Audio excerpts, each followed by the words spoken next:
Hello and welcome back to How to Connect with Humans. This is series 3. Series 3. Can you believe it? 3. Hello, Wayne. How Hello. are you? So nice to see you again. You too. Yeah, we'll have a little break, so that's why. I feel like I haven't seen you in ages. We haven't seen you in ages. We haven't seen each other. Okay. No, we are so glad to be here, and we are so glad about the feedback we had about the other series. So thank you for being here again. And this is series 3, and we're actually starting with what was our beginnings. So we are starting this week and next week with the teachers that introduced us to the principles that Sydney Banks uncovered. And our guest speaker is absolutely amazing, incredible. He's timeless. I started listening to his tapes, many years ago. I've got the originals. They lived in my car for a long time as well. And the beautiful thing about Ian Watson, who is here tonight, is that I could hear to one of his recordings many years ago, and is still as fresh for many things as I would hear him today. There's that quality of speaking the truth. It doesn't matter what the topic was. So Ian was my first teacher around the principles, and I couldn't be more thankful to you, Ian. You really helped me get into this and through many things in my life. And then you got in. Yeah, I did my first ever training with Ian, and it was one of those times where you were just there. You were just kind of, you were present. You were just alive. It was one of those trainings that you always take with you wherever you go. And I've got the recordings and I still listen to them now, and I'm just like, wow, I did not hear that then. And it's, for me, I don't think I'm alone in saying that we wouldn't be here today if it weren't for you. Absolutely. And I think that cues nicely to the name of this episode, which Ian chose, which is Slender Threads. So welcome and hello, and thank you for being here. Well, thank you for that lovely introduction, and it is my pleasure. And I'm glad that we've managed to coincide our dates and make it happen. And yeah, the topic that came to my mind, and it was really just because of the book that I happened to be reading, when you reached out and said, we haven't stopped, we're going to do another series. You're not off the hook yet. Can you come and join us? And the book I was reading it's actually, I think it's the 4th time I've read this book by an author called Robert Johnson. And it's not the blues guitarist, by the way. It's Robert Johnson, a Jungian analyst. And there's a quote right in the beginning of the book, which I'd only just read when I was replying to you, where he talks about, I'll read the quote. This is what that jumped out at me. It's an audacious notion to put forth in this age of science and willful determination that one's existence is somehow inspired, guided, and even managed by unseen forces outside of our control. Whether called fate, destiny, or the hand of God, slender threads are at work, bringing coherence and continuity to our lives. And that's, I think, what I needed to be reminded of, which is why I was rereading this book for the 4th time. But also I thought, well, actually, that might be a nice topic to bring to this conversation. And even though it's not necessarily the normal way we would talk about the three principles, if there is such a thing as a normal way, I feel like it ties in very nicely with what I've come to understand about these principles, and particularly the principle of universal mind that Sydney Banks talks about, pointing to the idea that, which of course is not unique to Sydney Banks, but he just had his own way of articulating it. The notion that there's an intelligence at work in our life, which to a large extent is invisible in and of itself. It's formless. Sid Banks called it a formless intelligence. And yet it's that which is giving rise to what we are experiencing and what we are seeing show up in our lives.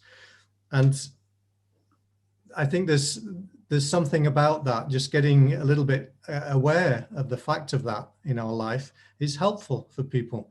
And we don't have to turn it into a religion. It's not something we have to believe in. To me, it's something that it's kind of empirical. You can test it out in your own life and you can see what you can discover for yourself. Is that actually true?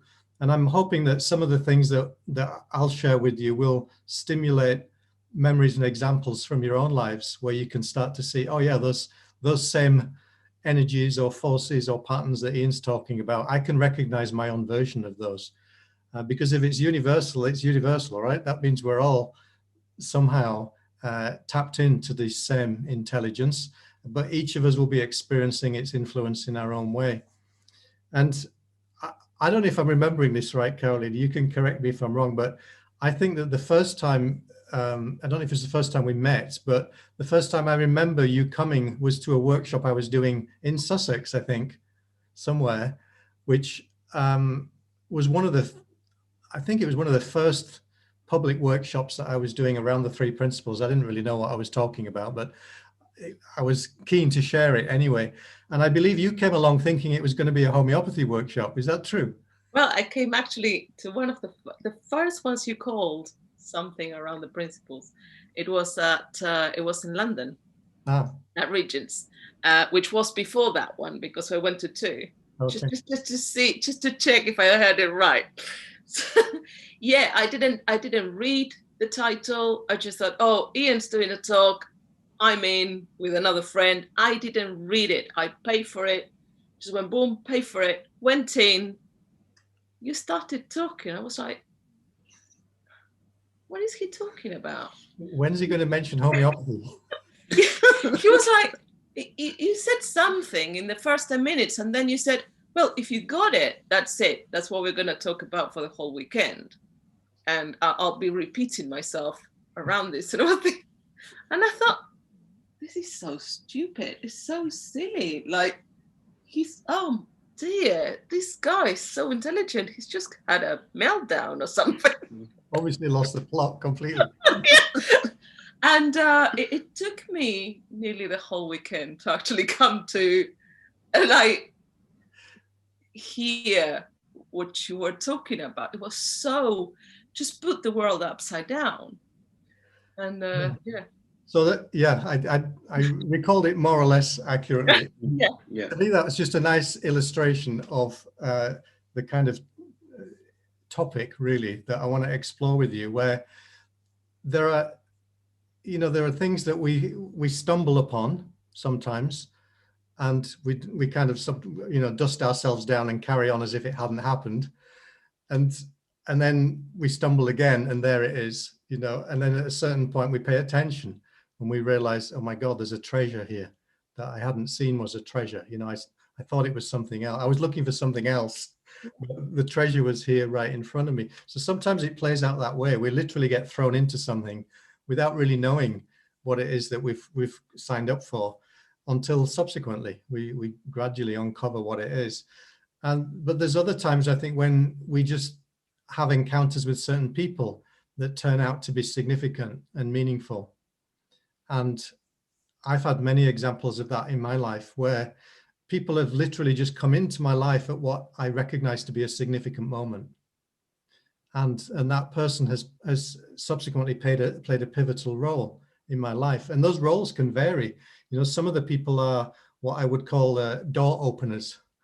It's not a person who I end up spending a long time with or training with, but they just point me in, they say like, go through this door, Ian. And I go through it, and oh, lo and behold, that's what I'm after, that's what I'm looking for. And then they say bye-bye, they've done their job, you know, they were just the introducer. And other people act as kind of more like guides and mentors, and they hold your hand for a while and they come with you, on at least for a part of the journey. There are other people who are like cheerleaders. You know, I've got Leslie's have been and Fergus have been cheerleaders for me for a long time. They've followed my work through lots of twists and turns. And as soon as I put something on Facebook, Leslie's the first one to say, everybody I know should go and do this with Ian. It's great. She's a cheerleader for me, and I really appreciate it. It's wonderful. So different, you know, significant people show up having different roles for us. And I like to think that it's reciprocal, that I'm showing up in that person's life because there's something that I've got to offer to them as well. But so sometimes it's like that. It's a person, it's tangible. Sometimes it's a certain place that we land in, and we know that there's something here for me in this place. I literally, just as I was coming on here, I read a post by a Facebook friend who moved house, and she's a homeopath and knows about flower essences. She didn't realize when she was moving house that she was moving to the village where Edward Barch, the inventor of flower essences, lived. She just realized that his house is in her neighborhood where he lived and did his work and died back in the 1930s. And she's like, how weird is that? You know, and of course it's not weird at all. So it can be people, it can be places, it can be also things like books. For me, significant books have literally fallen off shelves. And because I'm sometimes a bit sleepy, it's like it has to literally come off the shelf and whack me on the side of the head to get my attention. That happened to me in a bookshop in London many years ago. And the book in question, this is when I was studying homeopathy, or I'd finished my training. And it was a book about flower essences, about the Australian flower essences, which I'd never heard of. And it's quite a big book. And it literally came off the shelf. I was walking past and hit me around the side of the head. I thought, well, I suppose that's the book I ought to buy. It's not the book I was looking for, but I better damn well buy it. And I bought that book. And by the time I'd got back to Cumbria, where I was living at the time, I'd read it from cover to cover and was starting again. And I was completely blown away by this book. And by the time I got back in my office, I ordered the whole set of these essences. And then at that time, my dear friend and colleague, Beth Tyers, she was working for me in the clinic. And I said, I've got this new book, Beth, you might like this. And I could see when she kind of took it in her hands, her face lit up. You know, that happens to people. When we recognize something that is for us, it lights us up from the inside. And I saw her face lit up. Her response to it was even stronger than mine had been. I knew I wasn't getting that book back, you know, it was gone. I just ordered another copy. I thought, you know, that's Beth's. She's got to keep this. And it was life-changing for her because she'd been struggling to establish herself as a homeopath. She trained with me in homeopathy, and she had a healing gift, a very intuitive gift, but she struggled with the homeopathy. There's a lot of book learning involved in homeopathy, and you know, there's a lot of material, if you like, which she didn't really find easy to get her head around. But nonetheless, she had this strong sense, very healing sense, and very strong presence. And when she discovered the flower essences, something in her went, this is me. This is what I'm supposed to be studying. So I was just the door opener for that path for my friend Beth, and she became the flower essence teacher in the homeopathy school that I was running at the time. Now, interestingly, one of her early students was a young woman called Rachel Singleton. And Rachel went into the class. She'd been learning homeopathy and thinking, yeah, it's interesting, it's nice. And she went into the class that Beth Tyers was delivering, and she heard Beth speak about the flower essences, and she said, it felt like I'd come home. And I already knew what she was talking about. Even before she talked about it, I just knew it inside me. And I knew that this is what I was here to do. And so she got lit up. Isn't that interesting how it gets passed on? You know, I think of it like a candle. You know, you've got this candle with a little flame and you pass it and it lights up someone else's. Yours is still lit, hopefully, but now the fire has gone somewhere else, and it can still be passed on further still, an infinite number of times. Isn't that wonderful? But each person is being lit up in their own unique way. And so Rachel got inspired to study flower essences, and she became a flower essence producer, not just a practitioner. She developed her own range of beautiful essences over about a 20-year period, during which I saw her and spoke to her maybe a few times in 2 decades.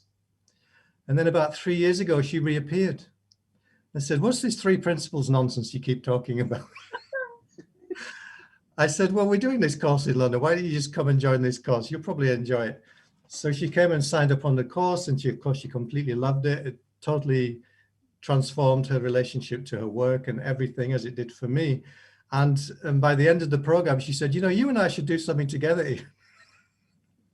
So this afternoon, I was co-hosting a training with Rachel.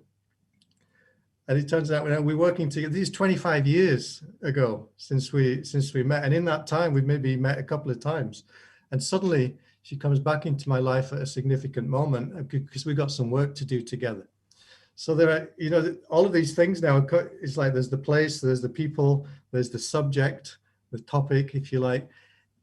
Anything can have this, Carl Jung called it numinous, a numinous quality, which means that when you come across it, it lights you up on the inside.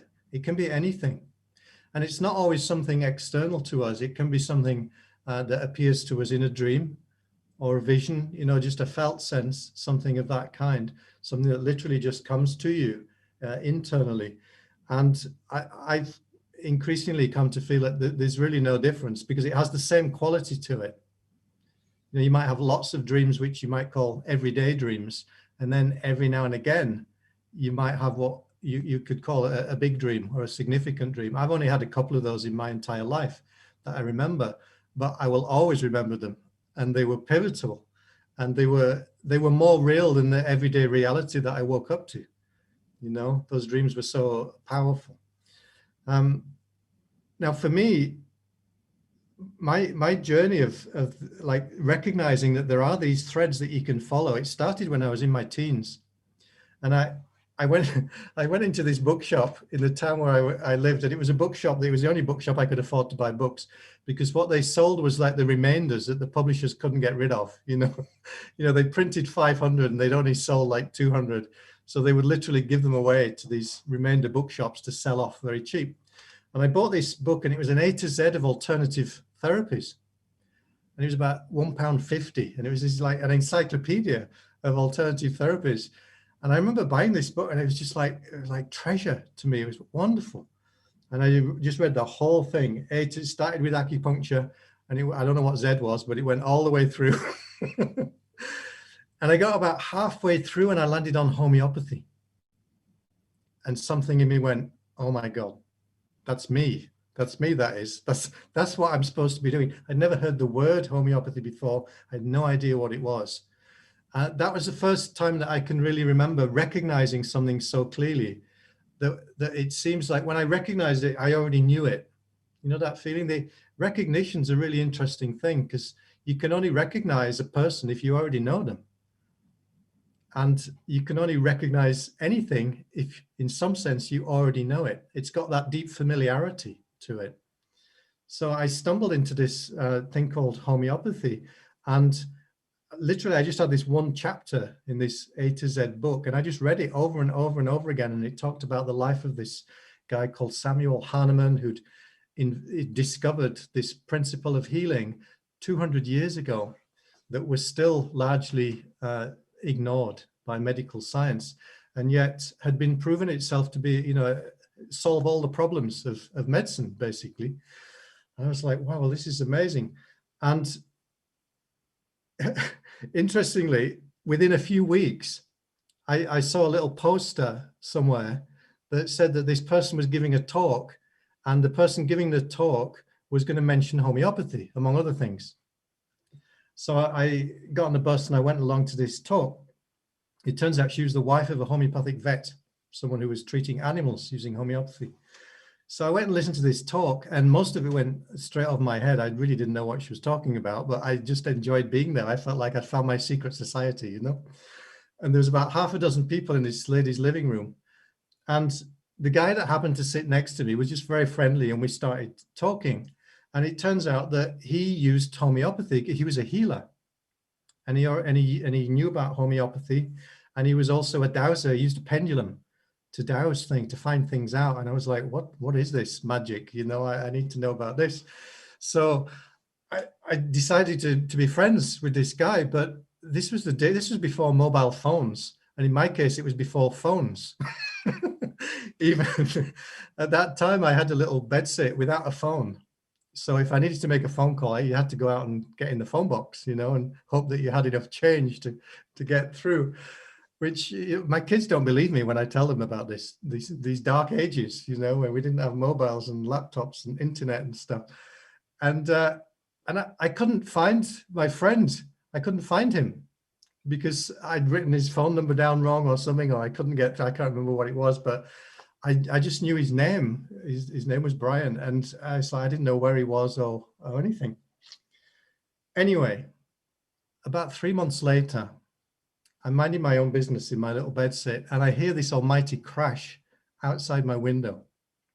It's dark and wet, and I go outside, it's pouring with rain, and a guy had come around the corner too fast and crashed his motorbike right outside my window and broken his leg.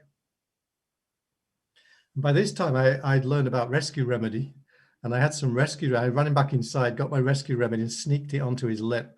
The guy was shaking, he was in shock. So I put rescue remedy on his lips, and within minutes, the ambulance arrived. So I just stayed with him and said, "Don't worry, somebody else called an ambulance on the street." I said, "The ambulance will come. Don't worry, you'll be fine, and don't move," because I could see his leg was kind of going the wrong direction. So I sat with him. The ambulance pulled up, and the ambulance driver got out, and it was my mate Brian, who I'd last seen at the talk on homeopathy and dowsing and things like that. It's like, and he's just like, "Hi, Ian.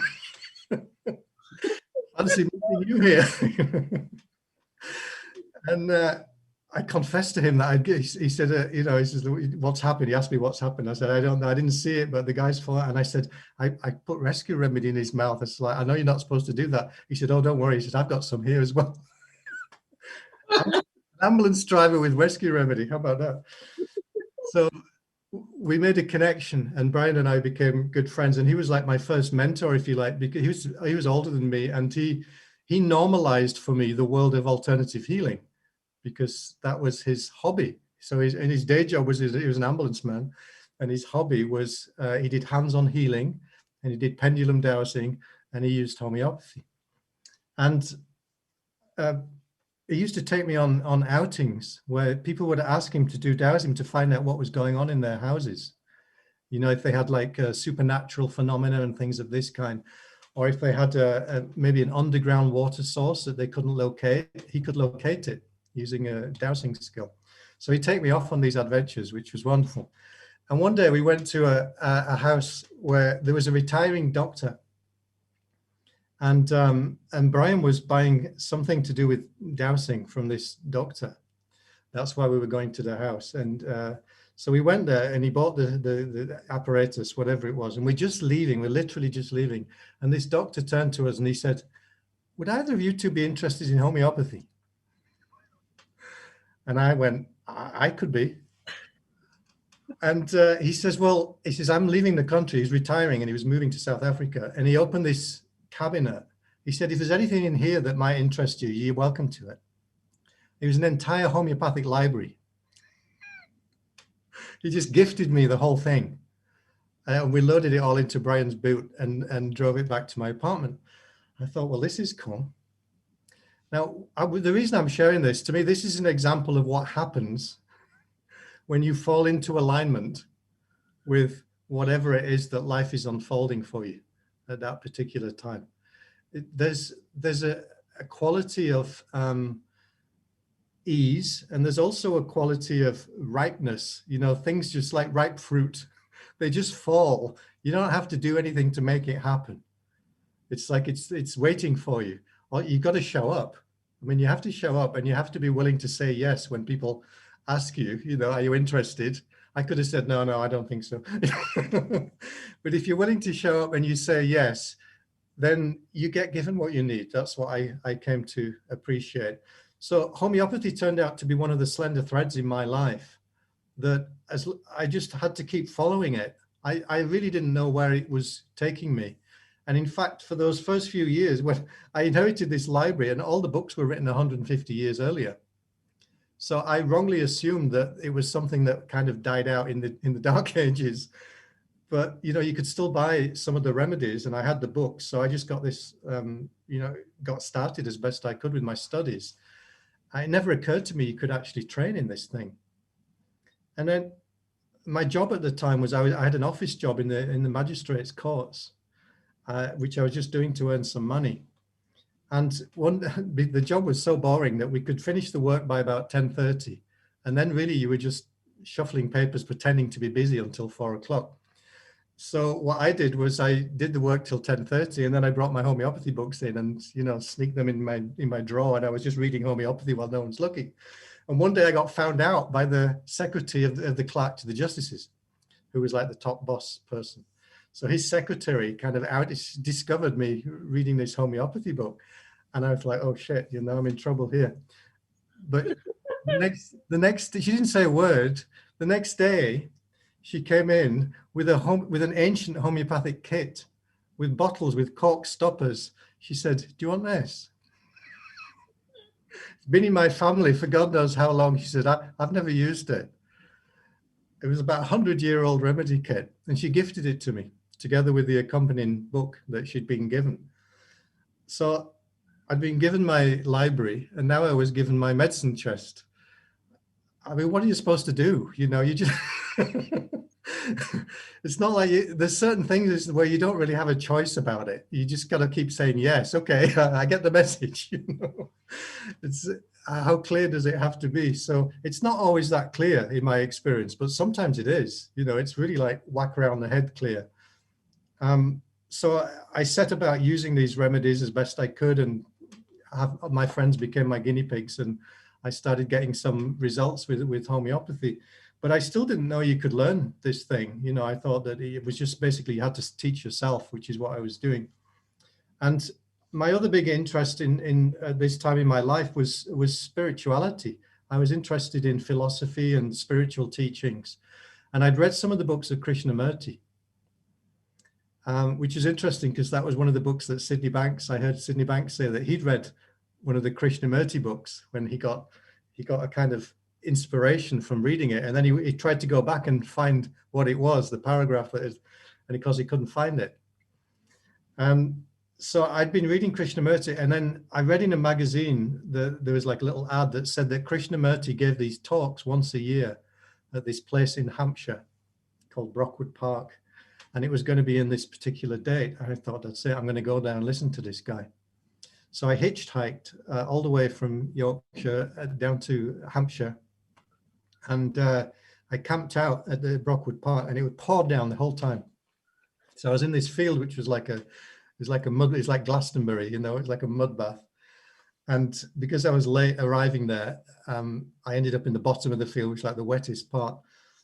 So I'm cursing. It's like, why the hell did I think to come here? It was a horrible weekend and it was pouring down. And each day Krishnamurti would come and sit on this little wooden stool and give a talk for about an hour. I had no idea what he was talking about. Again, it was straight over my head. I knew he had something special, but it was lost on me. So this is interesting. I thought I was going there to listen to Krishnamurti. But when I actually sat and listened to him, I couldn't appreciate what he was saying at that stage in my life. It was like the food was too rich for me to digest, I just couldn't do anything with it. So anyway, I decided I'll stay another night and then I'm going to go home before the end. This is what I decided.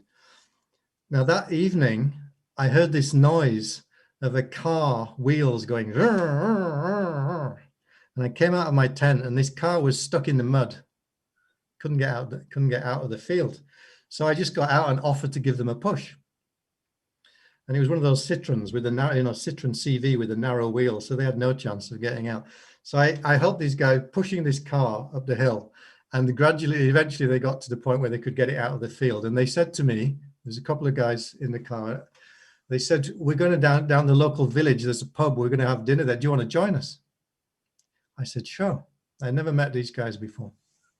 So I got in the back of the car, we went to the pub. The driver took his jacket off, and he's wearing a sweatshirt that says College of Homeopathy. Wow. And my eyes nearly popped out of my head. And I'm just staring at this guy's chest. I was like, and he said, do you want a drink? And I was like, there's a College of Homeopathy.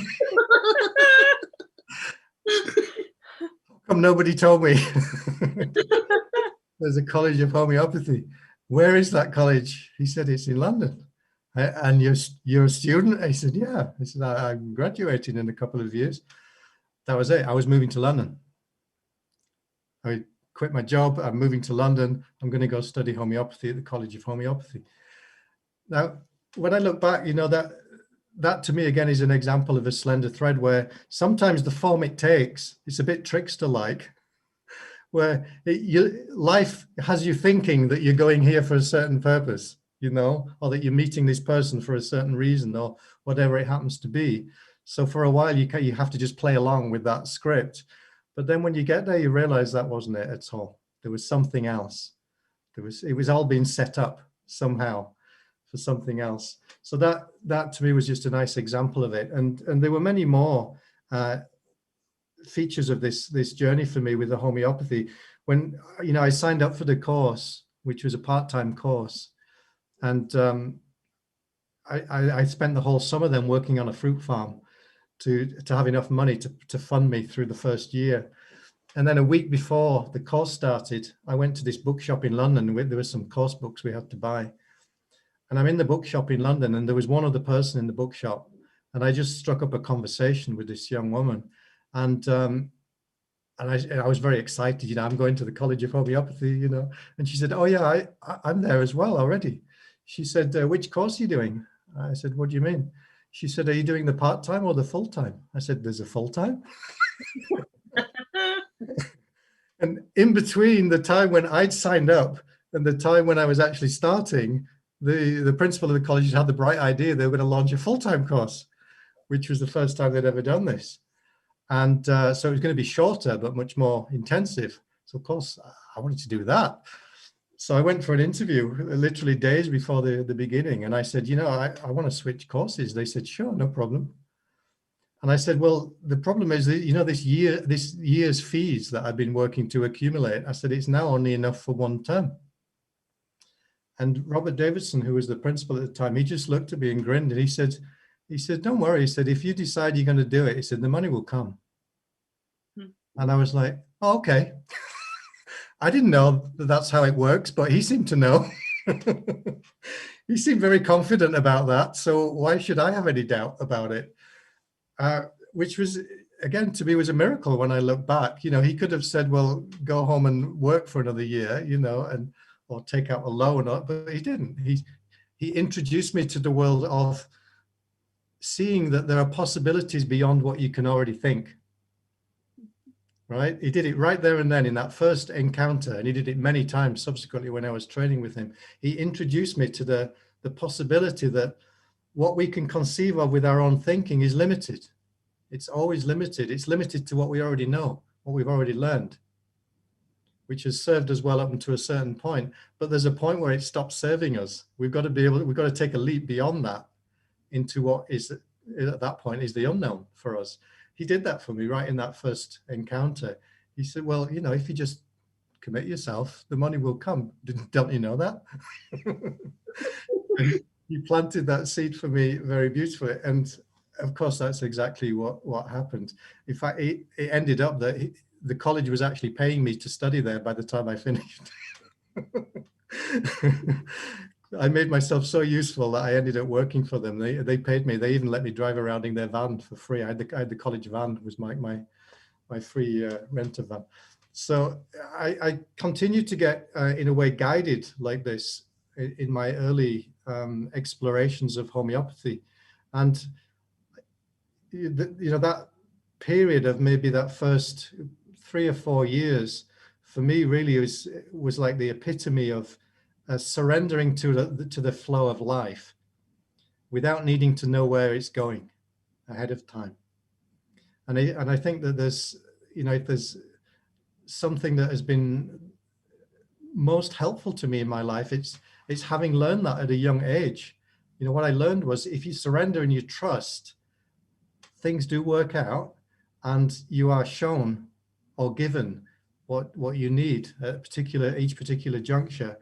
And there's a requirement at each time to take a little leap, sometimes a big leap, but really that's all. Every time you do, you discover that you're held, you know, you fall into something soft rather than off a cliff edge. You discover that there's someone there to help you. The next piece is there. The money comes when you couldn't conceive how the money was going to come. I was actually homeless when I first started my studies. I was living in a hostel with drug addicts and people that had just come out of prison, and it was pretty horrible and scary for me as a youngster at that time. And I realized I'm not sure I can handle this for much longer. So as soon as I got on the course, I stood up in front of the group and I said, look, I need somewhere to stay. If anyone's got a spare room that they could rent to me, I'd be really grateful. And this very kind lady said, well, we've got a spare room. You can come and live with my family. We live in Kent.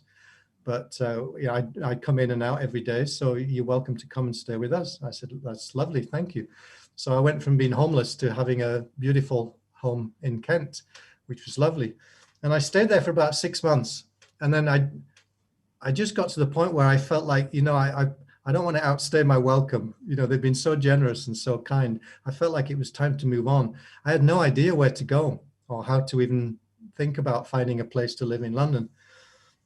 But I was pretty clear that that's what I needed. You know, I need to have my own space now. And then when I thought about it more, I thought, actually, it'd be nice to share a space. I don't really know anyone in London apart from the people I'm studying with, and they all were scattered about living outside. So I thought I'd just like to have a space where maybe I can share it, but I've got my own space and it's close enough to the college so I don't have to worry about long commuting. Oh, and it needs to be really affordable to me because I'm kind of skint, you know. So I was creating this, you know, checklist in my mind and not really knowing what I needed to do to make that happen. And then I got a phone call literally just before I left this house where I'd been living for 6 months. And it was a friend who I'd been at school with, who I'd not spoken to for about 4 years. And he'd spent about 6 months tracking me down because he didn't know where I was living. The last he heard, I was picking fruit on a farm. And he finally tracked me down just before I left. And he's like, what are you doing? I said, oh, well, I'm studying homeopathy. And, you know, where's that? It's in London. Oh, that's funny, he said.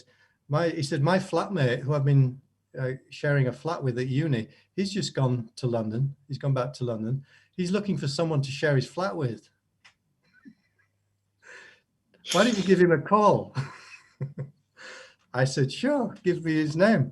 So he gives me his name and his number, and I call this guy, and he said, yeah, come up and have a look. He's got this beautiful, and I said to him, by the way, where is it? Because in my mind, I thought, well, it needs to be close to where I'm studying. That's what I ordered, right? And the college at that time was in Camden Town in North London, and the apartment was in Stoke Newington, which was also in North London. I thought, well, that's close enough. So I went and looked at this apartment, and it turns out that the apartment belonged to the church commission. And my friend's mother worked for the church commission. She was like the secretary or something. And they set the rent in about 1953, and I think they forgot to increase it. So it was something like £17.50 between the two of us for a 2-bedroom apartment in North Lake. It was gorgeous. And that was within the realms of affordability for me at that time. So I moved into this beautiful apartment. And again, it was, you know, everything was just taken care of in a very nice way. So, you know, I feel like when you look at things like this, you can see it as purely good fortune. You know, it's just good luck. And I certainly consider myself fortunate in a lot of respects. But there's also that aspect of in order to experience good fortune, I think that there's a degree of preparedness that's helpful, or at least openness. You know, like an openness to have that kind of experience, a willingness to receive and to receive help from unknown, invisible sources, if you like, to not know where it's coming from, but to trust that what you need will come to you. And that's something that I feel I've deepened in my trust in that over the years. But there's been times when I haven't, that was a period of my life when I was really just kind of in the flow and everything was literally falling into place for me. There's been other times when I've lost sight of the fact that that's how it works. And my life's become relatively hard work for a time. And it started to feel like it was on me to make it happen. And that's the difference, I think, between whether we experience it as easeful and natural and there's a flow to it, or whether we experience it as burdensome and difficult and stressful. And I've experienced both. I've had substantial periods where I got really caught in the idea that it was down to me to make it happen. And that I was the source of income that paid the bills, rather than recognizing that, no, we're not the source. We're never the source. we can be a conduit for the source, but that's all. It doesn't come from us. At best, it comes through us or to us from somewhere else. So I've got lost at certain times. Now, when we get lost, sometimes I think that the slender threads, as I'm calling them, they can take other forms which we won't recognize because they don't have that same quality of ease, or someone literally just opening the door for you and saying, here it is. It can have a quality that can feel a bit more like a car crash, something coming into your life that literally stops you in your tracks. So in my case, I got seriously ill a few times. It literally stopped me in my tracks. I couldn't work. I couldn't do anything. It just put me to bed. And then I saw that there was some kind of a surrender needed to happen. I just had to stop pushing and efforting and, trying to make what I thought was supposed to be happening happen. I just had to let go of it all and give up. And when I did so, then again, things started to move and move forward again. But also at those times, those are the times when sometimes we're required to go more inwards. And I think those are the times when it can happen that you might have a significant dream or a vision, or something arises from within your own psyche or your own unconscious that kind of comes to life for you, or it gets activated in a certain way. And Carl Jung, I think, was very wise and very intuitive about this, where he talked about this idea of the archetypes, that there are certain patterns, if you like, they're not personal, they're not individual and unique to any of us. They're just part and parcel of the human condition. They're just aspects of life itself. But at a given moment in our lives, certain of those archetypal energies will be awake and active within us, and most of the rest of them will be dormant. And we don't necessarily know that they've woken up until we kind of somehow we crash into it in some form or another. And one of the examples of this that was a very powerful example for me was it was a time when I was living up in Cumbria, and I was in a house that I couldn't sell, and my relationship had broken up. I'd ended up in this house on my own. I couldn't afford to live in it, and I couldn't sell it either. And the market was crashing, the value was dropping. I was in dire straits. The interest rates were about 15%, I remember, which was a nightmare. And I was going into debt heavily, and I was trying to solve it by what I knew, and I couldn't. And this was a time when the only thing that occurred to me that made any sense was to go out and walk on the hills. Sometimes you got to do something that is kind of counter to what you think you should be doing. And what I thought I should be doing was being busy and working and earning more. And, and I tried that, and I was just getting burnt out. And then what really occurred to me was, Ian, you need to just give yourself a break and take yourself up on the hills. And at least, an afternoon spent on the hills, it'll clear your head, you'll get a perspective. And that's what I did. And I went up on the hills following a footpath that I followed many times. And there's a certain point where you could get up to a viewpoint and you could see the whole of Lake Coniston. And usually on that path, I wouldn't meet a soul. It was very quiet. And I got up to the vista and it was a beautiful day. And I remember the whole lake was in front of me.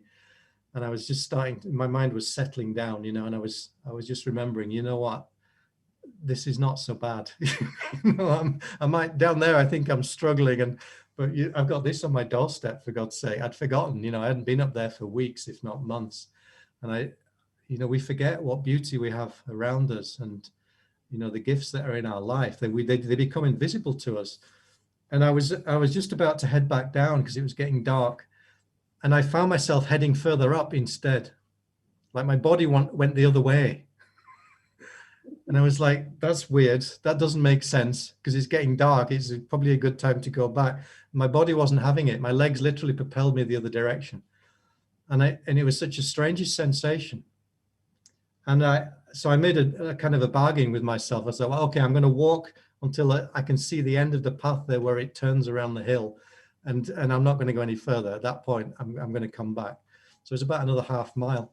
So I walked that extra half mile and I was literally on the verge of turning back. And I'm just going to go around the corner and have a peek. And I went around the corner, and right there on the path in front of me was this enormous stag, this big red deer, antlers, everything. And he was stood on the footpath right in front of me, literally a few feet away from me.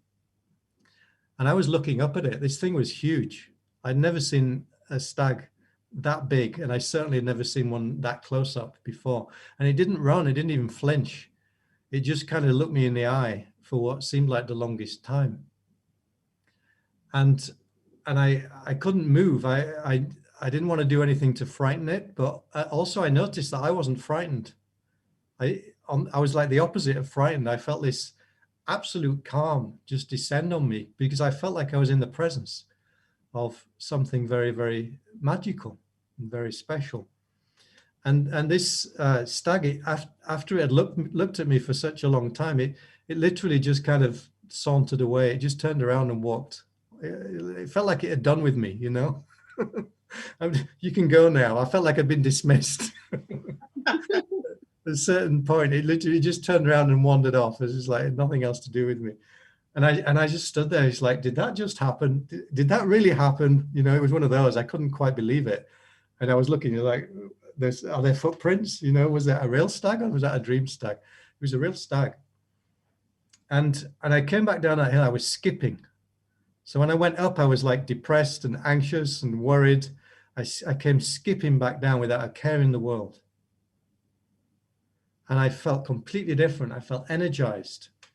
And I somehow knew that everything was going to be okay. And within 48 hours, somebody showed up and bought that down house, which I've been trying to sell for ages. And it was someone who'd looked at it months and months and months ago and liked it, but for whatever reason hadn't been able to buy it at the time. And suddenly they reappeared and said, it's still our house, we want to buy it. Just like that. It was all taken care of. The whole thing moved. So another aspect of this that I think is fascinating is that where we recognize that there is a correspondence between the inner world and our inner world and what we experience as the outer world. And that maybe they are in fact just two facets of the one thing. You know, that this consciousness that is alive within us, we can see that it's alive in other animals like a stag or a cat or, you know, whatever it happens to be, but maybe it's in everything too. You know, it's just, to me, it's the same. I think that same intelligence has got hidden tentacles everywhere. It's in books that fall off shelves. You know, it's, as far as I can tell, there isn't anything where it isn't. And so it has the potential to kind of come sometimes crashing, sometimes gently sneaking into our life through myriad different forms. You know, that bookshop I told you about where I bought the flower essence book, I developed a ritual after that every time I would go into that bookshop, as I walked in the door, I would just kind of say, look, if there's a book in here for me, just show me what it is so I don't have to look at all of them.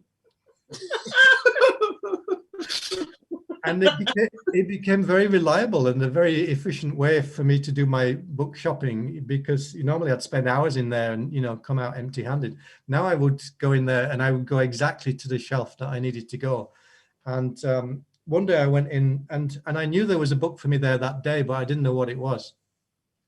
So I invoked my little ritual and I said, look, if there's a book here, can you show me where to go? So I went and I was in the secondhand part and I found this book here called The Lens of Perception by a chap called Hal Zena Bennett, who I'd never heard of. And I thought, oh, maybe that's my book. So I bought it. I wasn't convinced it was my book, but it felt close. You know, I thought, I'm pretty sure, but I'm not 100%. I bought it anyway because it was like a quid or something. And I took it home and I read it and I thought, you know, that was good, but that wasn't it. I'm going to go back. So the same week, I went back to the bookshop again. And I said, look, I said, you were close. I know you were close. I enjoyed that book. I have the feeling there's another book for me here. So if that's true, show it to me. So I drifted into the healing section. And this book had literally come into the shop that day. This is what the guy told me when I went to the counter to buy it.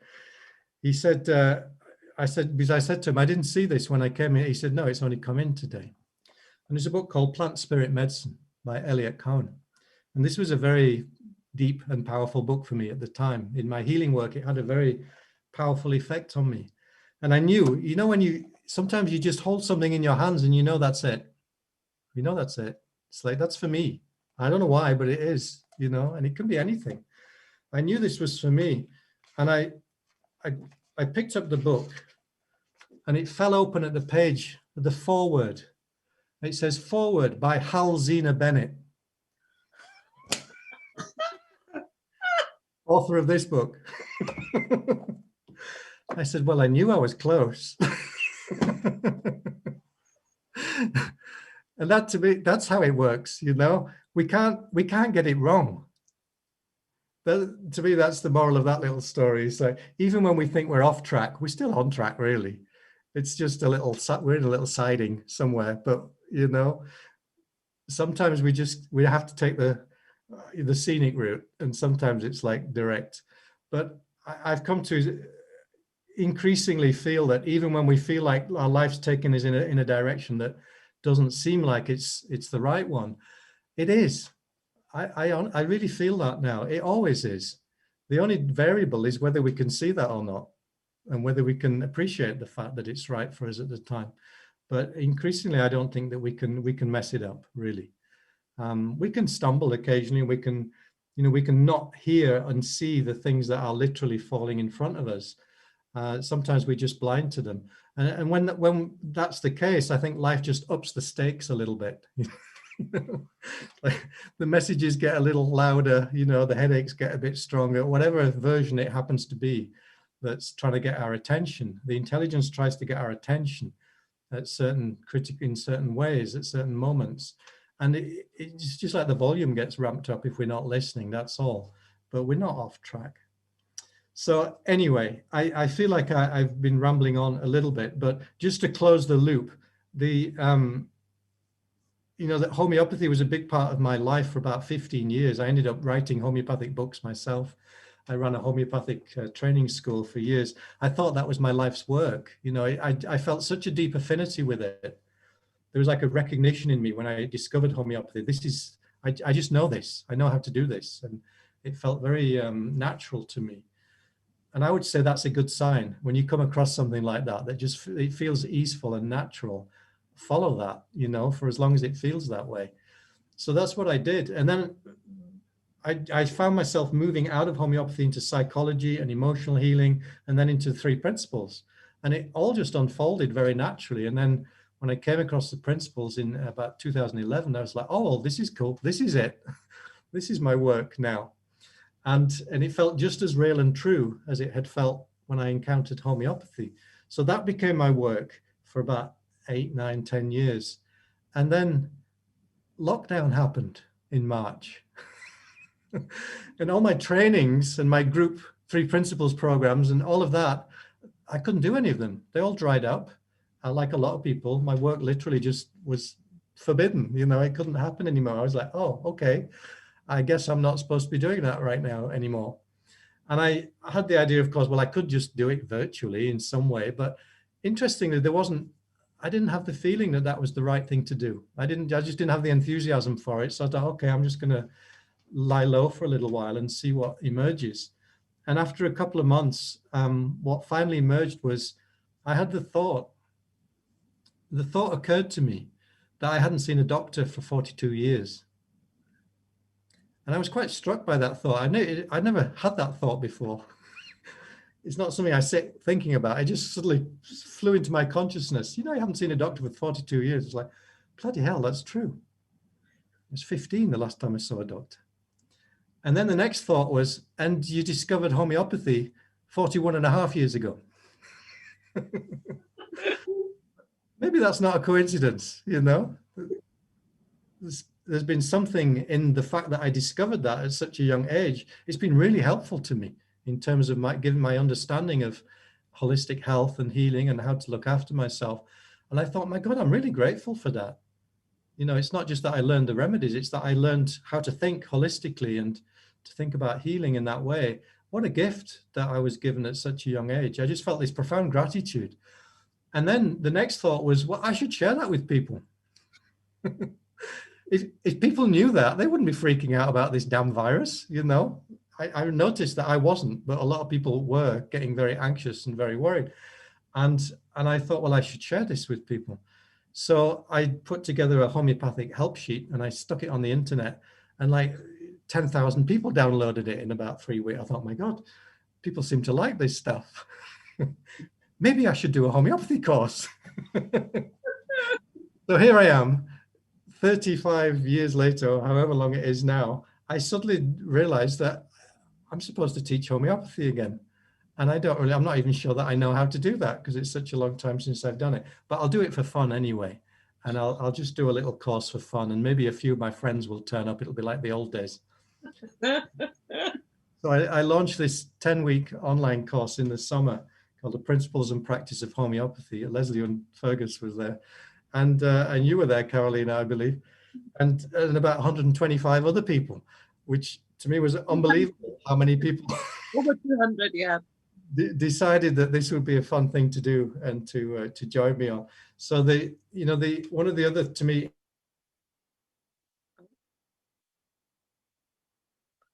he's frozen. He'll be back. He did say you might froze. There yeah, you go. you froze. Yeah, now back. You're back. You're back. Sorry, I realized it had just dropped off. So I'll just finish with this. I think, you know, what for me has become a reliable indication that you're on the right lines in terms of where to put your energy is that life supports you in having that happen. You know, it's not just your energy that's going into it. It's like there's a rush of energy. That's, you know, my cheerleaders said, yes, Ian, do that. we'll come and join you, even if nobody else does. And of course, lots of other people did. And, you know, there's that sense again that people recognize that there's something in it for them too. It's not just for you. It's something that wants to be shared with the world at that time. And without any big effort on my part, the whole thing just took off. And as a result of that, I'm now running a holistic healer training with my friend Rachel, and practitioner mentoring thing, and all kinds of other wonderful goodies. They've all come out of that, just naturally flowering. And I'm still managing to weave the 3 principles into it, of course, because it's become such a key part of my understanding of health, not just mental health, but health in general. It's such an important facet of it. So I'm starting to see now how it's all the same thing. For me, my work has not really changed, just the form of it has changed. But the essence of it is the same as it's always been. I've always just been interested in expanding and transforming consciousness. That's what I'm really up to. That's what I'm really interested in. So I hope that's not too much of a ramble. And I hope that there's something in there that's maybe resonant for some of you. And if there is, it might raise some questions or sharing of your own experience, which would be nice to hear. Oh my gosh, I think I could say that I could sit here and listen to Ian truly for Absolutely. hours and hours and hours. And you have that beautiful quality of it's like storytelling, you know, like when you're a kid and you're like, you don't want to fall asleep because it's so nice. And you just, I have that feeling like I always feel like it's a big smile, and it's like, I learned to know that when Ian talks, it's not just talking about like, you know, a Harry Potter world where it's like things are magic and then you go into the world and that doesn't happen to you. It's like it happens to Ian, but it doesn't happen to you.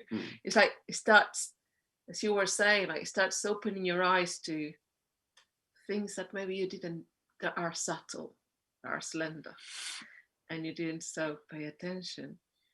Yeah, it might be subtle, but it's nonetheless present in all of our lives. That's what I would hope that you would hear in what I'm sharing is we've got equal access.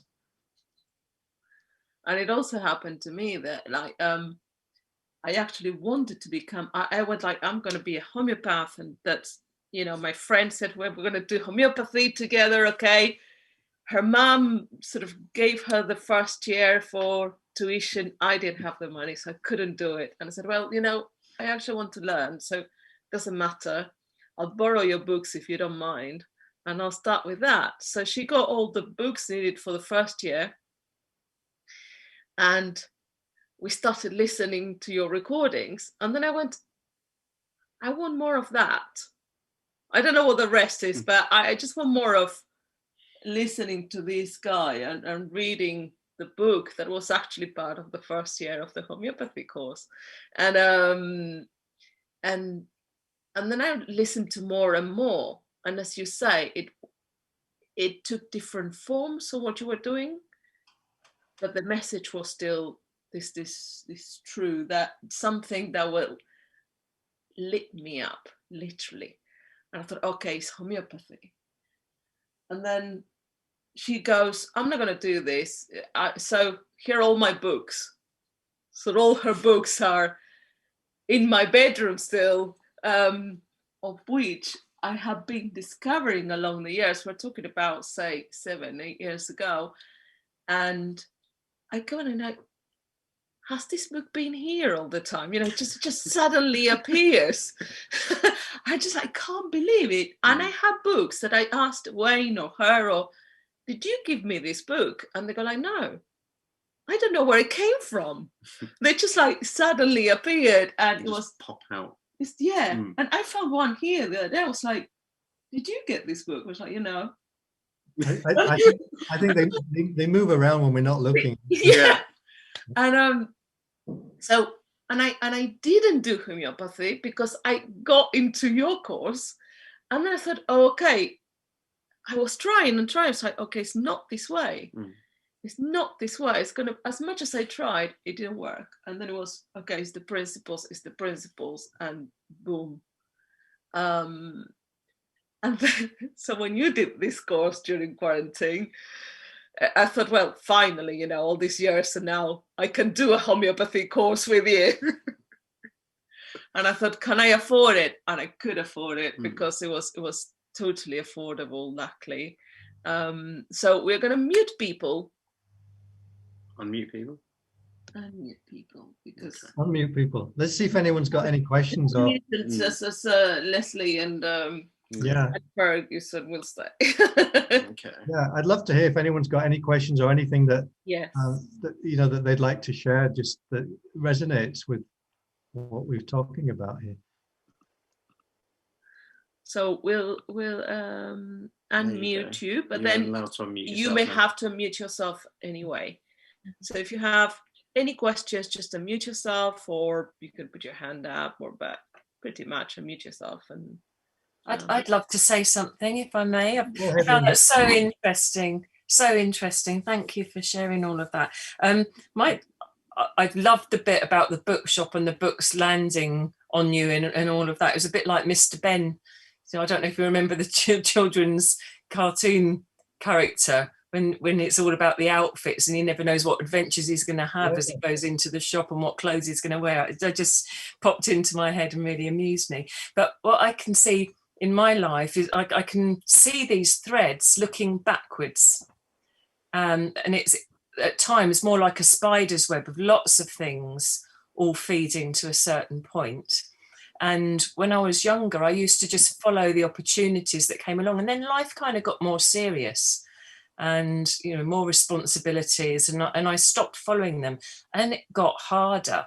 and I can see that now. So exactly what you were saying about how the pressure builds up, and it's not such a life of ease when you're not following these threads, absolutely was true for me. So I can see a lot of that. I won't go into all the details of my story because we'll be here all night, but absolutely I can see that, and how I ended up discovering the 3 Ps at the end of that.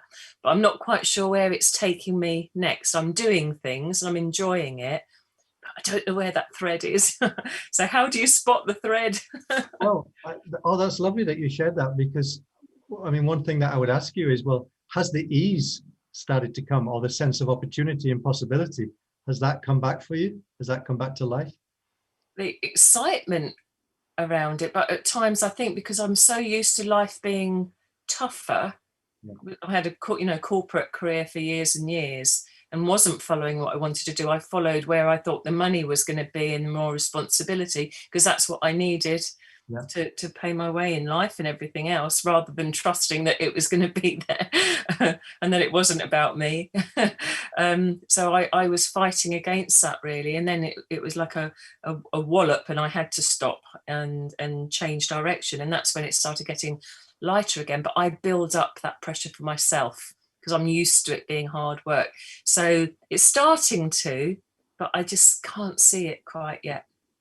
Yeah, but what you've got now going for you is that you've got an understanding now, which is going to help you. It's like a navigation aid, which I didn't have, before, and you didn't have probably before the principles. It's like we stumble into it and we stumble out of it, and we don't really know what happened either way, Because now you've got a better understanding of that, and I do too, and you've got that capacity to notice when you're going off track. And you don't have to go off track for months. You can notice it in a moment now. Definitely, yeah. I'm starting to stress myself out with my own thinking, which is not particularly helpful. Oh, well, that's good to know. Yeah. Now I know that that's what I'm doing. I can just knock that off. I can go for a walk and just do something that is going to be pleasurable and enjoyable and help my mind to settle. And that's all we need to know. If we know when we're going off, and we know that if we just leave that thinking alone for a while, it's self-regulating, and we're going to come back to a more settled place. And once I settle down enough, then I'll know what to do again. It'll become clear. But what else do we need to know? That's enough for me. Yeah, that's beautiful. Yeah, thank you. Yeah, thank you. And I think when we look back as well, I think all of those stages are necessary. That the stage of falling into the flow of life and having it be easy, that's lovely. But I think also having that period where it's not, and it's a struggle, and I think that's also a necessary learning stage, and it's a growth stage in a different kind of a way. But it doesn't mean we have to stay there for the rest of our life. That's the good news. It's a temporary stage, which for as long as it lasts. But as we move through it, we get to reclaim some of the qualities that we enjoyed, in the early stage. Definitely, yeah. Which is lovely, because then as a more mature adult, you've got the life experience, but you've also you start to reclaim some of that spontaneity and that fun, that lightness, that we had hopefully in our younger years. It becomes available again, and it does. And you'll see this, through, if you meet people through the 3 principles. That's one of the things that was very striking to me, was like, these people who are older than me, they've got more life energy than I have. I want some of that. They had that lightness to them. It was like a quality that I came to recognize, and I thought, yeah, I'm going to follow that. Yeah, lovely. Thank you. Thank you, Chris. Yeah, thank you very much, Ian. It's funny because I was just realizing that in a way, if you look at my own journey and your journey, it's like things seem to work quite well when it's from the heart. Yeah, so, and when we start thinking too much about what's going on or planning, we can get into a miserable state. Yeah, it's really that simple, isn't it? Yeah, I think so. Yeah. And for me, I've had experiences like you mentioned, like books falling out and meeting people and coincidences, but even that, at one time I was going to be a Tibetan Buddhist. I was meditating with a master, and in this meditation hall, and we were meditating on the Buddha, and Jesus turned up, and I went, what's he doing here? It's the kind of, I'm in the wrong place. Yeah, so I've had that kind of thing happen, and this last year I've been doing a lot of artwork, drawing, and it's really funny because everyone's been telling me all my life that I was an artist. No, I'm not. I'm an intellectual. I'm a teacher and an academic, and so I was not. I haven't really been looking at it as art. I was just, it's just I doodle a little bit, but suddenly it dawned on me why I'm. I've always felt it was too easy. Right. You know what I mean? Isn't that funny? Yeah. And when something's very easy, it's kind of not worth that much. Or it's easy. I think that was my thinking. Yeah. Yeah. That's lovely. That's such a powerful thing, isn't it? When something comes very naturally to us, we we don't appreciate the value of it. It takes for someone else to see how special that is, and how for them to reflect it back to us. So I hear that in your story too. Yeah. Beautiful. Thank you. Oh, thank you. Thank you, Craig.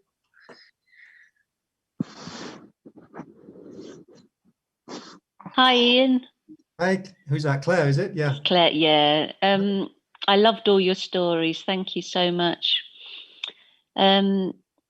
It's something that I've sort of only realised this year, because it's only been this year that I've sort of got into the principles, that there is sort of other forces at work. I think I've got the feeling throughout my life that I've felt that I've had to plan everything and I'm the one in control and it's down to me. But just realising that fact, everything that you've been talking about really, is just so freeing, isn't it? It's the weight off your shoulders, isn't it? It's so freeing, yeah. Yeah, it's wonderful, really. But, culturally, it's such a common belief, isn't it? Mm-hmm. I think when I think about how a lot of my friends talk, my family and things, I think a lot of people have this impression that, we've got a plan, we've got to do this, everything's got to be analysed and, You're right. That we tend to be educated to believe that that's the way to be in the world, and that it's the necessary way. Nothing's going to get done unless you personally make it happen and you plan it out and all of that.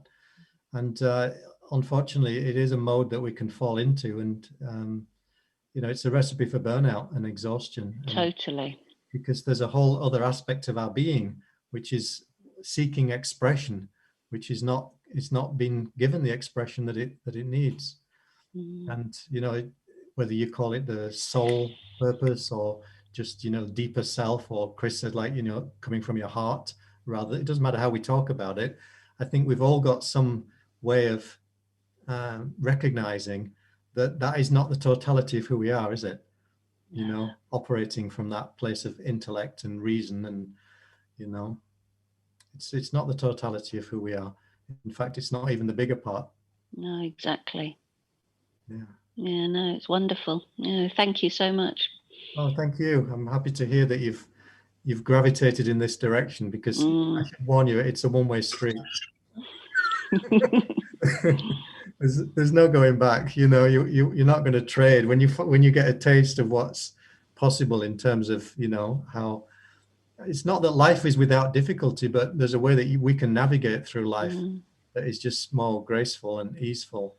And once you've had a taste of that, you're not going to go back to a way that's stressful and difficult. Why would you? It doesn't make sense. No, exactly. Thank you. Thank you, Claire. I know Michelle wanted to ask a question, but maybe I put my hand up and then I thought, well, that's kind of silly, because I think I don't know if there's anybody left. But do you know what? Honestly, that was just amazing.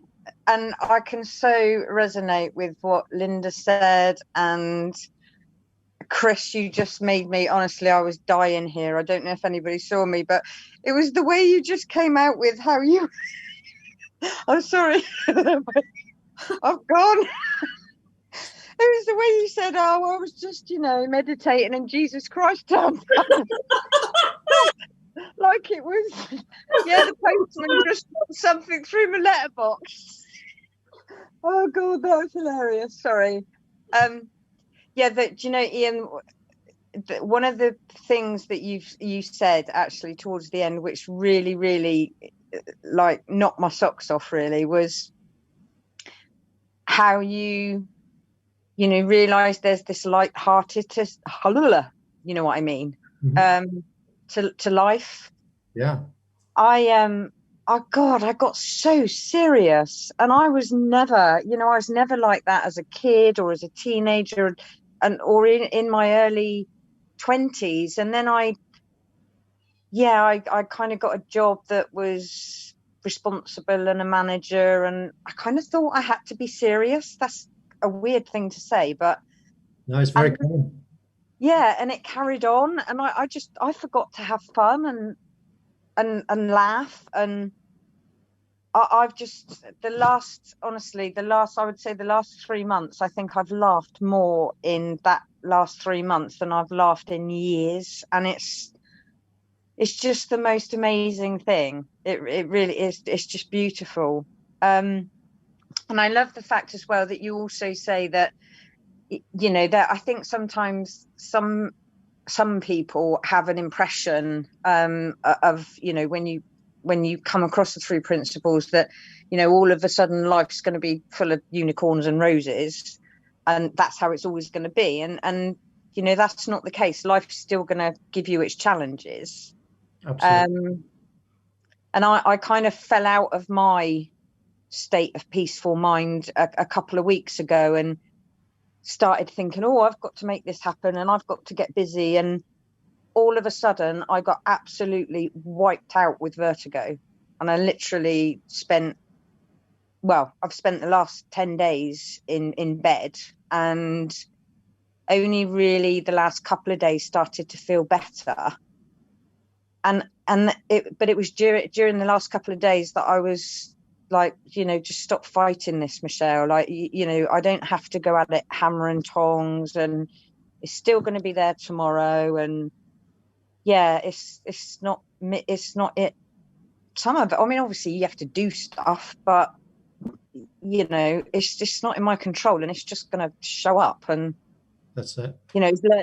Learning to fall back into that trust side of things again. So that's it.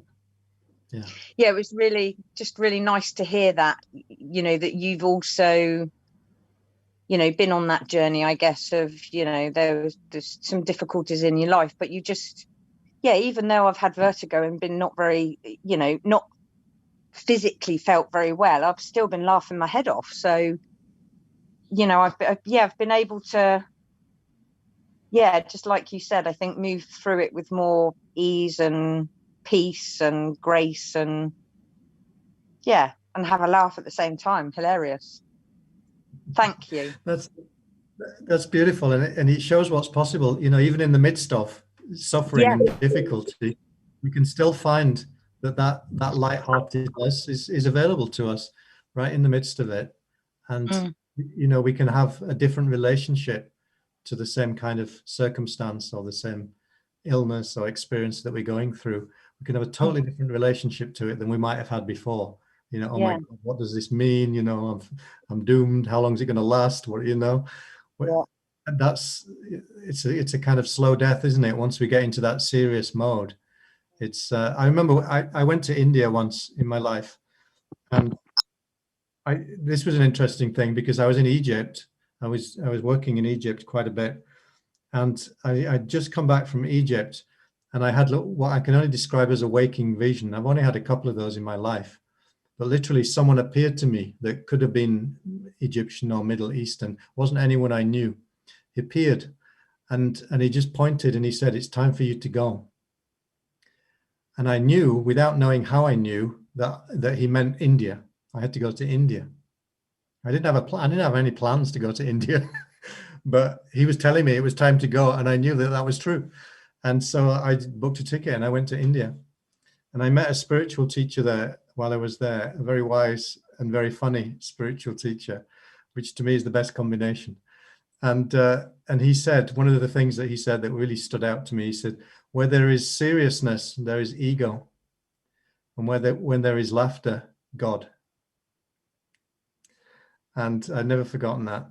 And I spent 10 days with him. I never laughed so much in my life. I thought my ribs were going to break. We were laughing so much. Oh, that's lovely. And for me, it was also the most deeply spiritual encounter of my life. And yet it was the most, in a sense, it was the most hilariously funny at the same time, because he was the embodiment of that statement. You know, there was a lightheartedness.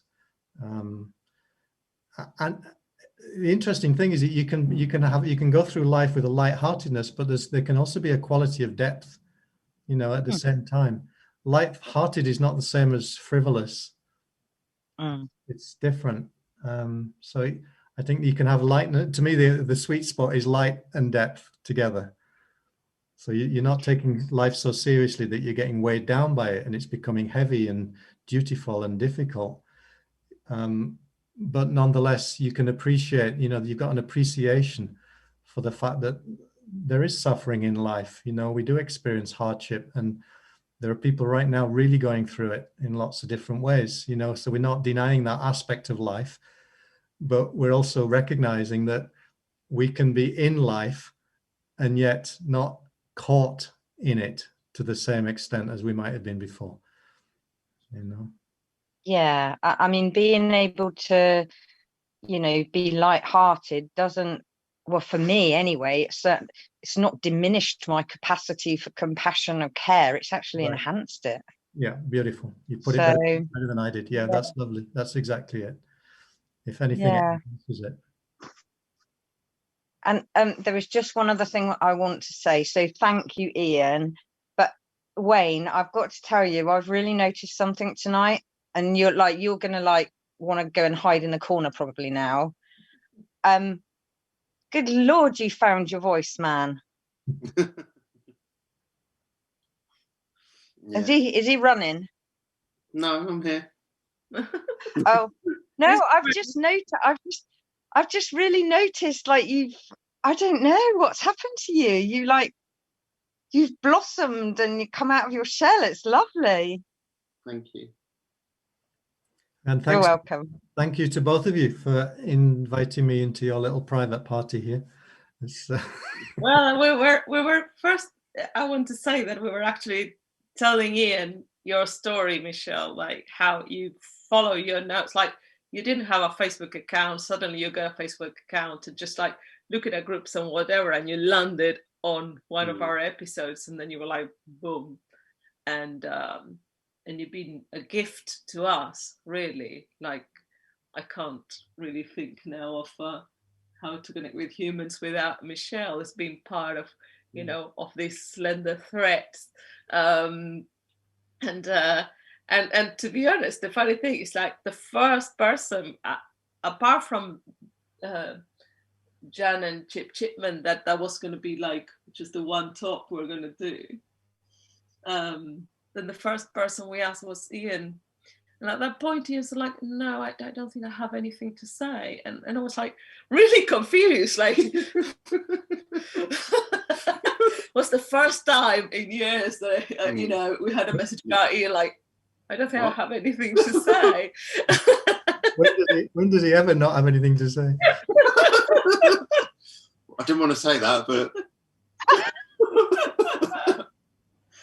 and the sweet thing is that, you know, I personally especially had to like come down and not take it personally. I think, like, no, he obviously feels that it's not right. And I thought, well, yeah, but no. Eventually something will happen, and if it's the right time, you know, we'll ask him, and he'll be here, and if not, he won't. And at a particular point was like, I wanted to say to him, well, that you were with Jamie Smart, and which happened to be my two teachers in this for a long period of time. And at some point I was actually doing courses with both of you at Regents together. And I just sent a little message, and it was the right time. So timing is everything. I think that's what I've seen tonight as well. For me, it's letting go of everything, letting go of the expectation of, oh, I've got to do something, I've got to make this work. And with the UK now going back into lockdown, I could quite easily have got in my thinking about, oh, how am I going to pay the bills? Because if I don't work, I don't earn anything. And it's like I texted you this morning and said, you know what, I'm good, I'm really good, I'm having a good last day, and I'm just looking forward to lockdown. It's just one of those things. And all my pupils today have said, well, what are we doing now? I'm like, well, I'm not working for 4 weeks, and I'll let you guys know what's happening when we do. And it's been so freeing as well. Just wish we real lockdown. Oh, here are the cheerleaders. Hello. Hi, can I talk? Hi, Leslie. Hi. We're in lockdown. We've been in lockdown for 2 weeks now here in Ireland, and nothing really seems to have changed very much. People show up on our doorstep, unannounced, and we've just had incredible slender threads weaving in and out all year long. Incredible people arriving from who knows where.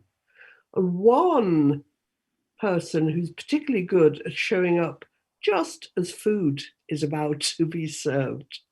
Quite a few of them, but one who's a regular. And I've just cooked, and people show up and we eat food together, and life is good.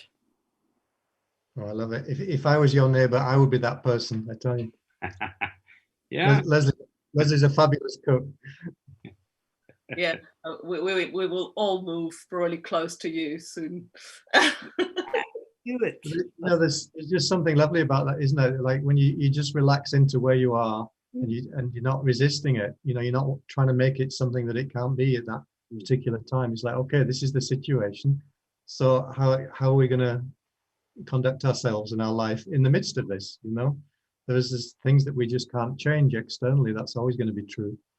But the experience that we're having is something that it can vary in an instant. You know, we can be in the depths of despair, like, oh my God, how am I going to pay the bills? And then we're like, oh, I could do this. or I could just have fun in the meantime and worry about that another day. You know? Yeah. It's not a requirement to agonize over it every day as if that's helpful. Sometimes we think it is, but it's such a, you know, this understanding, it introduces a possibility of freedom and flexibility and, you know, resilience, bounce back ability. You know, we can be on the floor 1 minute and literally a couple of minutes later we go, oh, I know what that is. We pop right out of it and we connect back to our sense of okayness, and we know what to do again. And it's you know, to me that's lovely. It's not that we get insulated from the downs and the, you know, the potential for getting lost and anxious is still as great as it ever was, but we don't have to live there. That's right. The big difference. Yeah. There's nothing holding us there anymore. Exactly. Yeah. It's just a place we visit periodically just to remember that we don't want to live. Let me just dip my toe in there. Yeah. There's yeah.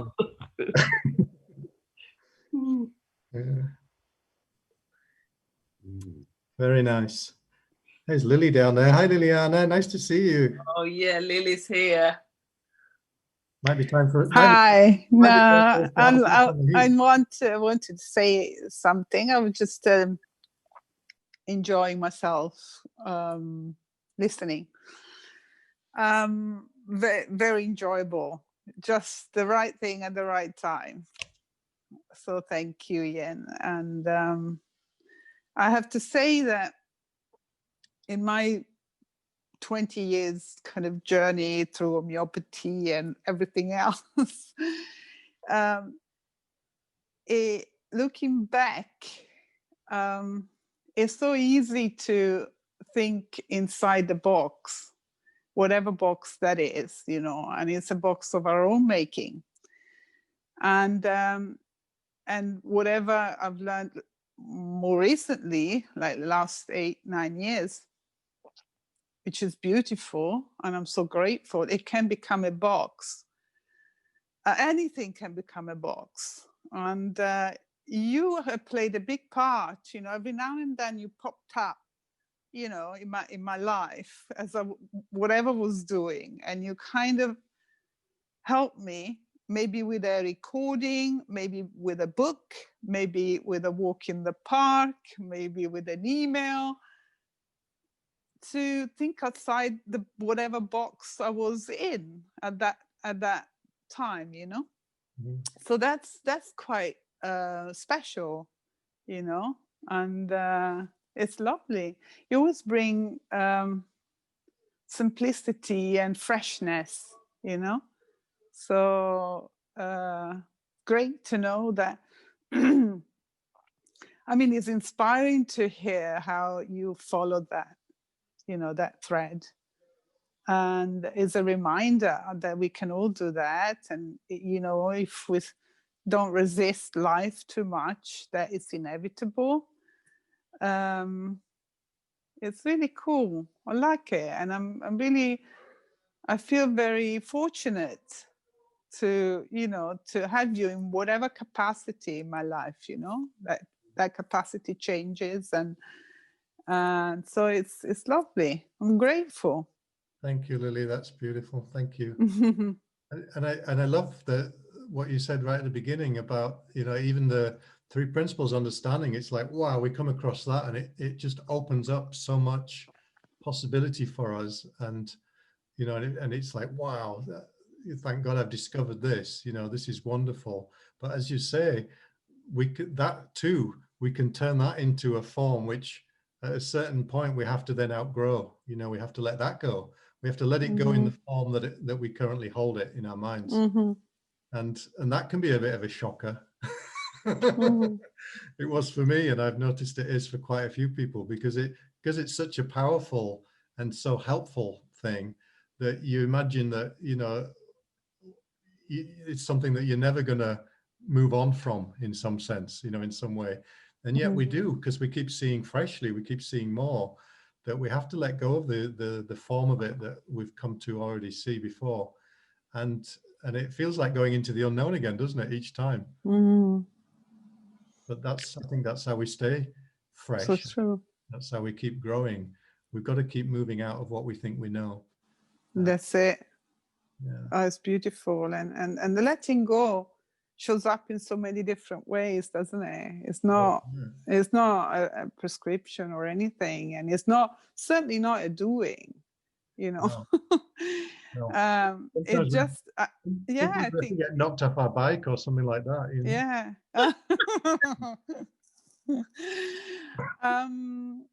I know it's not a doing, and I think it's built in, isn't it?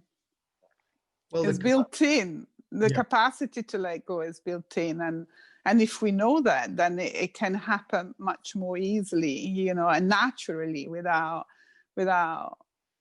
it becoming a thing another thing that we need doing, you know. So yeah, you're right. It's natural to us to kind of to shed that which is ready to fall away.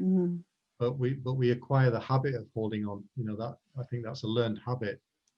And so then, you know, sometimes we stay in a particular mode for longer than is necessary, you know, and it becomes a bit straitjacket like. We feel it though, you know, we feel the edges of it.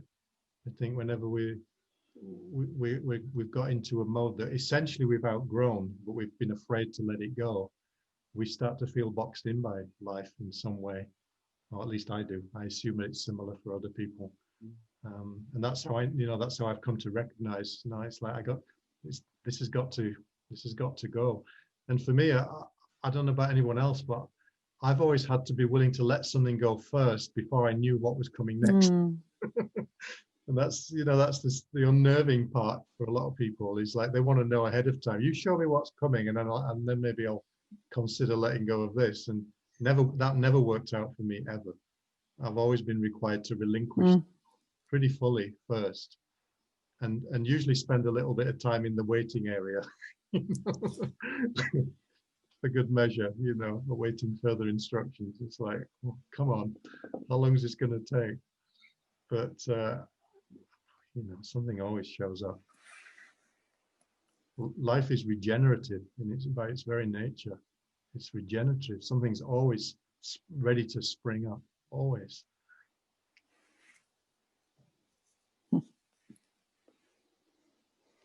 Can I just put in something here? Yeah, Chris, go on.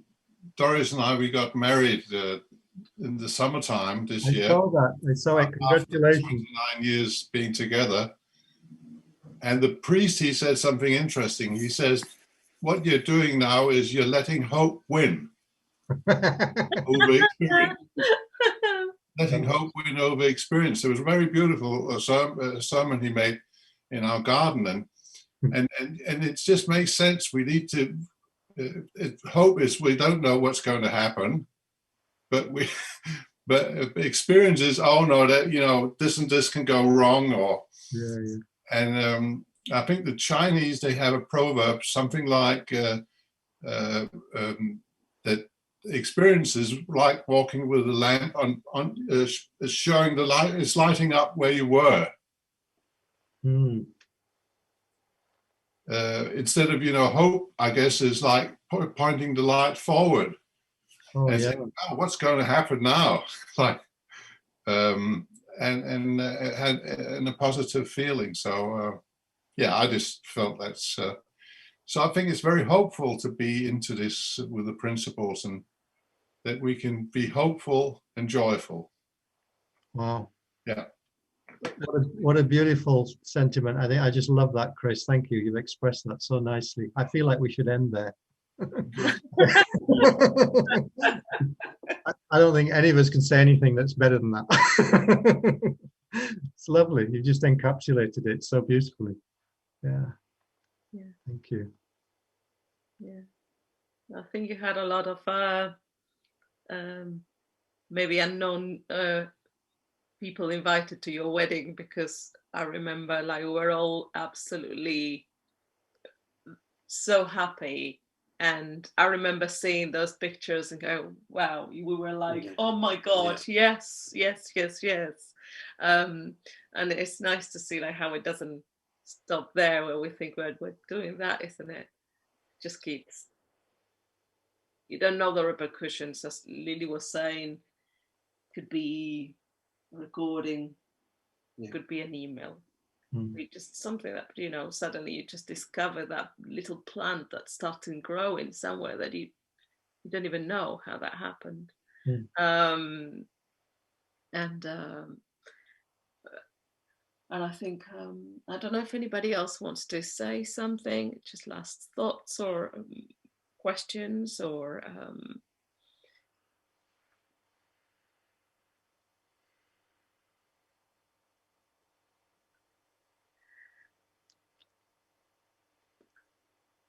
I think we're cooked. I think so. Yeah, as always, you have a fantastic timing. So, Ian, thank you so much. Oh, my pleasure. My pleasure. Thank you both, and thank you everyone for joining us. It's lovely to reconnect with those of you that I know, and to meet those of you that I didn't know. Hope to see you again somewhere. And where can people find you? Oh, Hampstead Heath, usually. That's where I like to spend most of my time these days. But, if that doesn't work for you, then you can find me at my website is theinsightspace.com. So you can see what I'm up to on there usually. Beautiful. We will put a link to that so people can find you. Oh, Facebook works as well if you use Facebook. I'm no big fan of Facebook, but it is a way of connecting to people as well. So you can find me on there too. Yeah. So please keep us posted of the new courses, and we'll be happy to share them and tell people what you're doing. Absolutely. Thank And you. I know you have here Leslie and Fergus that are your PR. Yeah. Really across the pond. Yeah. Yeah. Thank so you. It's been an amazing first episode to this series 3. Next week we're having Carol Boroughs, because that's how we started in the Insight Space School. I did the first course that Ian and Carol put together for facilitators on the 3 principles, and you trained there as well. Absolutely. So Carol is coming next week to talk about discovering the barriers to love. So she's going to talk about love, in